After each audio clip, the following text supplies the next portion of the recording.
Hi, this is Mike Furches with Real People, Real Life back here at you from Wichita, Kansas, America. And I'm gonna turn it. You teasing on me, man. I'm gonna turn you over and let you do some. I'm gonna let you do some hosting, okay? There you go. That's right, man. I want to get a TV job, man. I mean, my beard's almost like this, you know. It's not braided up. It's not. No. Go for it. You got the sideburns. You need to let it grow a little bit. That's true. But Of see, course, when I play cello, it gets caught. I gotta get my boars in there though too. So. Oh yeah. I just got the regular piercings. Go for it. You take it over. Yeah. Well, so you were asking just about my journey and stuff, and you know, the part of the reason we're here is to talk about what's happening in September to honor Rich. But as part of that, I invited some friends to be here, so I wanted to just chat with them a little bit and let the cameras right there, who I'm assuming are other people now, and other people, TV. To get out in TV land. That's right. That's right. Us and Mike TV out there stuck in there. But this is Kellen Pullman, and his connection, which is really cool, is that I met him because he went to Friends University, and his dad was on the board of the Kid Brothers of St. Frank when I toured with Rich. Rich gathered a group of men to help him avoid making stupid decisions, which I think was a good idea. Yeah. And Kellen's dad was in radio and TV at the time, John Pullman, and Kellen was like 3 or 4 years old. You know who that is? I do. I sure do. Yeah. So anyway, I don't know if Kellen wanted to share, but he then went to Friends University and interned with me when I was a worship pastor. And then we became friends. His internship, we joke, it's like a 4-year internship. Right. We just keep hanging out and become a really good friend. And we hiked the Grand Canyon together. And wow. Great mentor for my boys too. So anyway, so I wondered if she could share thoughts about Rich and stuff. Yeah. So I was 6 years old when Rich passed away. So I didn't really get to know him or hang out, you know. But he's influenced my life even to this day. So I've been, you know, with my dad being on the board of directors, and I went to school at Friends and was in the Apprentice Institute with Jim Smith, who was also on the board of directors with my dad.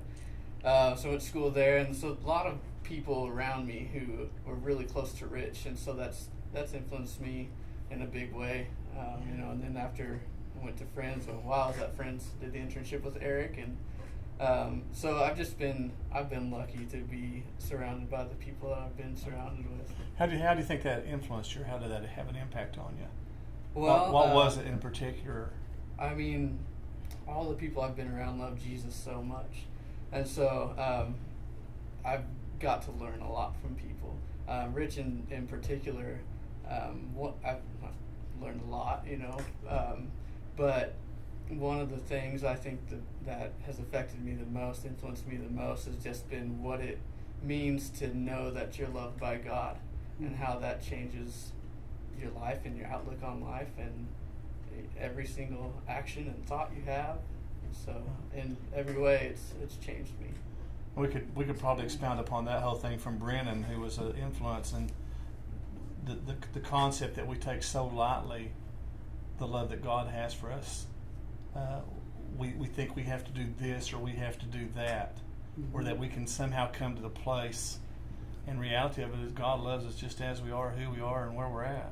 You know, despite our circumstances, despite our condition. Yeah, we could talk a long time on that, because that was one of the things about it too. So go ahead, show host. Yeah, go ahead. Right. Yeah, America.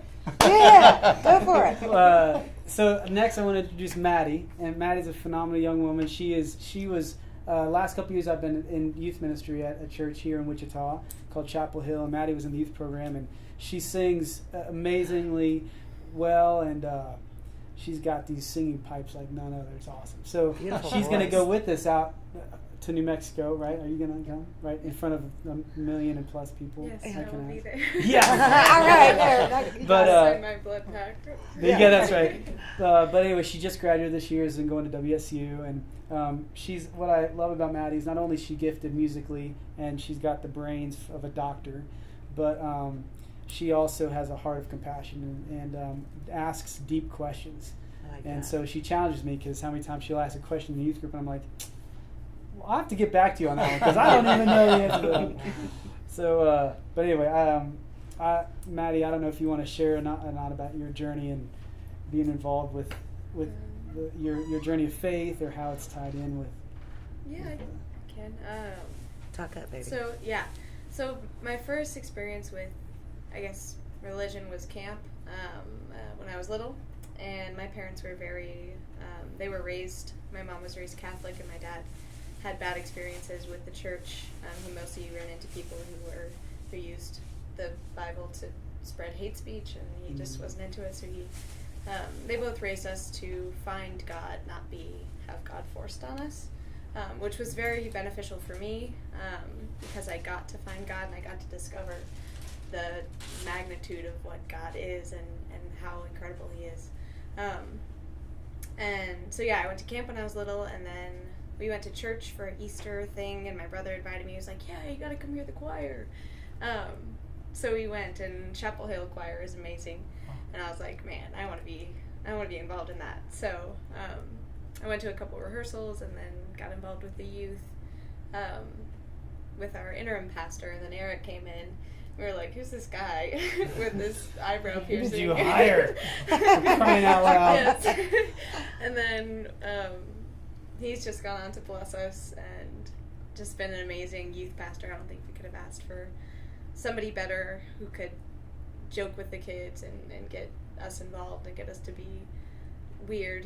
One thing that he tells us at camp is it's okay to be a little weird, to just goof off. And I think it makes people more comfortable with themselves, being around somebody who is so comfortable with everything. I don't know, I guess my journey of faith has just been kind of my own. It was very much so me discovering what I wanted to believe and how I wanted to believe and to question everything. I believe in a very scientific God, so chemistry was always really cool to me because it's like explains all the little miracles that happen, but you get to like actually understand it because it's chemical reactions and God makes that happen. He's the force behind that. That's cool. So I just That think is that cool. that's kind of amazing. That's my. And the cool thing, just in terms of the legacy of Rich, and what I'm so thankful of is that I had a lifetime of experiences, right? And now Maddie's an example of being able to. Music is what Maddie was connected with most at Chapel Hill, and there's some of the other youth are going from the youth band, which will be awesome. But to be able to then pass that on to the next generation, right? Yeah. And so I love having Maddie here today, but then also there's other youth that are coming, and music can draw people together Exactly. in a powerful way, right? And there's youth that are in our youth band that come from different walks of life, but we all get on stage together and we play, Yeah. and I love that because there's kids who wouldn't be there if they weren't playing in the band. Right. And so, and Rich, same with me. Like if I wasn't playing with him, I'd be like, that's why I was connected, right? Yeah. To music. And he didn't really ask me, what do you believe about this? And he's like, hey man, come and join with me. Yeah. So it's fun. I'm so glad that Maddie's here because she represents being able to say, hey, come on, let's do something stupid together and go and drive to Arizona for this Without thing. the conditions of you have to believe this or this. Yeah. Right, and we learn as we go. Yeah, that's right. I love that. Yeah. Need to have more of that. Yeah. Seriously. Yeah.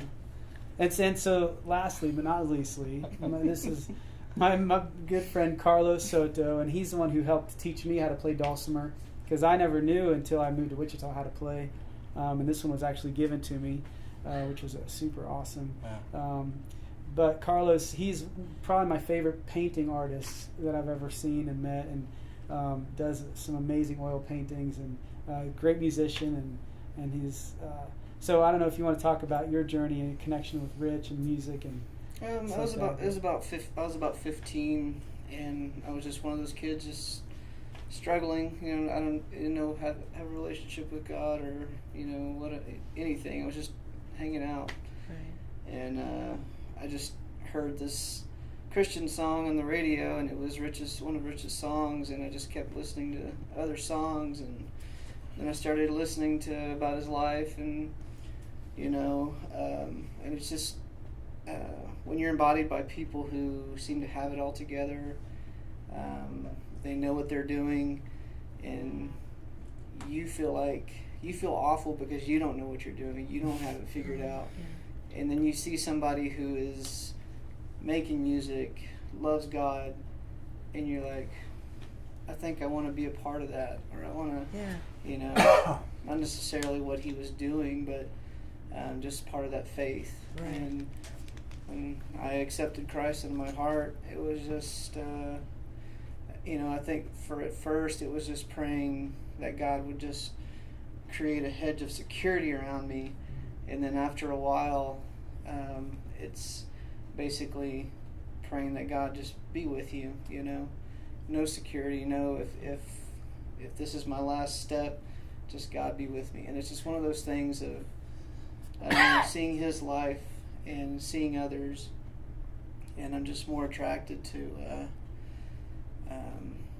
just that looseness of not having it all together, not knowing all the answers. Right. Just, God, what do you want me to do? Okay, well, I'm just going to keep doing this till you tell me, or till you open that door. It's just, Feels I great. love that we have a God that doesn't want us to have it all figured out. That He's helping us figure it out. So That's awesome. that was one of the big things that kind of impacted me about Rich. I realize there may be people watching that just don't know. Just a simple Google, Rich Mullins. There's a couple of documentaries out, and then the feature film that was out as well. That'll give you a lot of background information. I thought the film, the Ragamuffin film, I thought was done quite well. There's some things I'd like to have seen added. Some characters I would have liked to have seen in the movie that were not in the movie. I think Gay should have been in the movie. Gay Quisenberry managed Rich for a long time, and but I thought that the movie, the Phil, I thought did a really good job. For those that don't know, Rich was killed in a car accident coming back. Been 20 years ago next month. Yeah. And it was just it was a terribly sad day for a lot of people in a lot of ways. But there's a celebration that's taking place. Something's happening in New Mexico. Yeah. You invited me to go, so That's right. I'm You're going. coming. When is I'm this? going. Yeah, tell us about what's going, because it's a historical event in a lot of ways. Yeah, it's pretty awesome, man. It's what's funny is that it's sort of all stumbling together in a way that I think sometimes things happen in Rich's life, which is meaning that it's sort of just sort of happening. But a man named Joe Cook, who's the manager of the Western Indian Ministries TV radio station, is a building gonna blow? No, I won't. Fortunately, we're all safe, I think. Talking about Duck and covered. right? What was I talking about? The end of the event. world? Yeah, well, we were there for a minute. We're okay now. So anyway, basically, they are sponsoring, along with CNY, which is Christ for Native Youth, and the director of that is Chuck Harper. Those two guys are opening up. They're going to have a stage and having an event. It's a tribute event, and it's September 16th, which is Saturday. So Saturday, September 16th. And it's people are gathering and it's sort of building steam from across the country. People who knew Rich Mullins or who were influenced by him or who played with him. And so I found out about it, and I looked and decided, if I can bring youth with me, then I can make an official youth trip, and then we can all go together. So That's so and then cool. And you have to have a couple of adult sponsors. That's right. So yeah. So I don't even know who's going, but we're all going to just trip together to Window Rock and Whereabouts play. is that at? So it's right on the border of Arizona, New Mexico, and Window Rock is the